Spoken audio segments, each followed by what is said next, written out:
Professor Yunus সাহেবকে বলতে চাই, অতি শীঘ্রই আওয়ামী লীগকে নিষিদ্ধ ঘোষণা করতে হবে। আপনারা জানেন, বাংলাদেশের মানুষ ভেবেছিল কিছু ইহুদিবাদী যারা ইসলাম বিপন্থী তারা বুঝেছিল যে আওয়ামী লীগ শেখ হাসিনা পতন হবে না।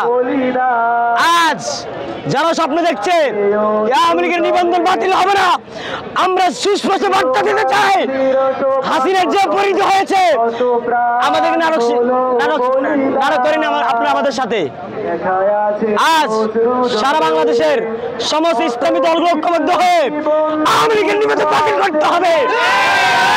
আমরা আবার জুলাই আগস্টের প্রেরণা নিয়ে আবার মাঝে অবতীর্ণ হবো ইনশাআল্লাহ। আমরা রক্ত দিয়ে ছাড়বো ইনশাআল্লাহ। ওয়ালটন আবারও মিলিনিয়ার অফারে ওয়ালটন ফ্রিজ কিনে আপনিও হয়ে যেতে পারেন মিলিয়নিয়ার। মিলিনিয়ার ছড়াছড়ি দেশ জুড়ে, এটা শুধু ওয়ালটনই পারে। যতদিন দেহ রক্ত আছে, রক্তের প্রবাহ সাগর হয়ে যাবে ইনশাআল্লাহ।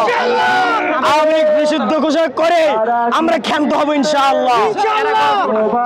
এই ডক্টর ইউনূস সাহেবের কাছে আমাদের আকুল আবেদন, কয়েকদিন আগে যে নারী সংস্কার কমিশন আপনি গঠন করেছেন, এত কিছু আমরা করি নাই, এত কিছু আমরা বলতে চাচ্ছি না। আজ বাংলাদেশের মানুষের আবেগ হলো, হৃদয়ের কথা হলো, আজ সবাই সমবেত হয়েছে, এখানে উপস্থিত হয়েছে সবাই, আওয়ামী লীগ নিষিদ্ধ ঘোষণা করতে হবে। এটা আমাদের আলটিমেটাম, এটা হলো আমাদের ঘোষণা, এটা হলো আমাদের আবেদন। যদি আমরা যা কিছু করতে হয় আমরা তাই করবো ইনশাআল্লাহ।